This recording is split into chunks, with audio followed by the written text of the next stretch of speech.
નમસ્કાર. આજે આપણે આપણા શરીરની ચોખ્ખાઈ વિશે સમજીશું. શેના વિશે? આપણે આપણા શરીરને કેવી રીતના ચોખ્ખું રાખવું જોઈએ એના વિશે. ચાલો, જો આપણી પાસે આ એક ચાર્ટ છે. મને આ કે જો આ છોકરો શું કરે છે? બસ. તો આપણે સવારમાં દરરોજ બ્રશ કરવું જોઈએ. Very good.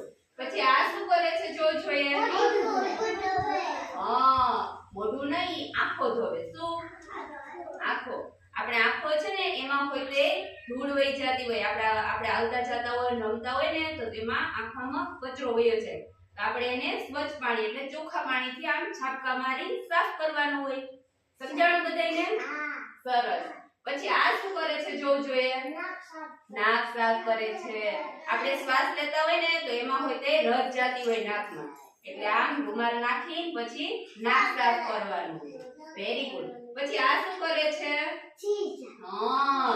દરરોજ છી જાવું જોઈએ. પછી છી જાય એટલે પછી શું કરાય કયો જોઈએ? હાથ ધોવાના. પછી આ શું કરે છે? તમે બધાય નાવ છો? દરરોજ આપણે નાવું જોઈએ. નહીંતર તો આપણું શરીર છે એ મેલું થઈ જાય ને.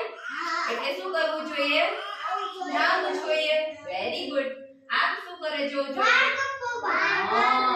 બહુ મોટા વાળ નહીં થવા દેવાના અને કાપી નાખવાના. Very good. પછી આ શું કરે?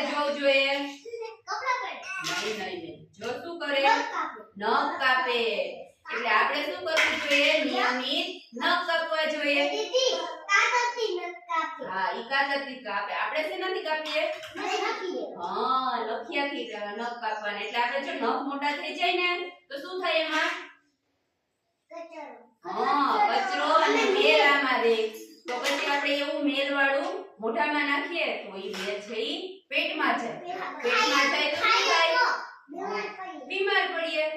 એટલે આપણે નખ લાંબા નહીં રાખવાના. પછી આ શું કરે છે? જોઈએ કેવી રીતના ઓળાવવાનું? પહેલા શું લગાવવાનું? તેલ લગાવી પછી શું કરવાનું? માથું ઓળાવવાનું. Very good. પછી આ શું કરે છે? કેવા કપડા પહેરવાના? ચોખ્ખા કપડા પહેરવાના. બેલા કપડા નહીં પહેરવાના. પછી મને કેવું જોઈએ ક્યારે હાથ ધોવા જોઈએ?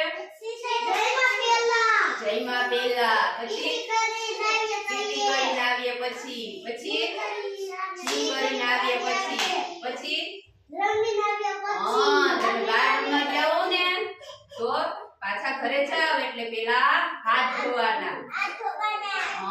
Very good. પેલા શું કરવાનું? દરરોજ વહેલા ઉઠવાનું. વહેલા ઉઠીને શું કરવાનું? બ્રશ કરવાનું. પછી શું કરવાનું હોય? નાવાનું. પછી દરરોજ છી કરવાનું. છી કરી પછી નાવાનું.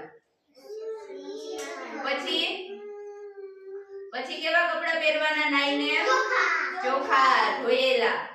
સમજાણું બધાયને? પછી નખ નિયમિત કાપવાના. નાક સાફ કરવાનું. કાન સાફ કરવાના. આંખો સાફ કરવાની. પછી પછી નિયમિત છી જવાનું. પછી છી જઈને શું કરવાનું? હાથ ધોવાના. પછી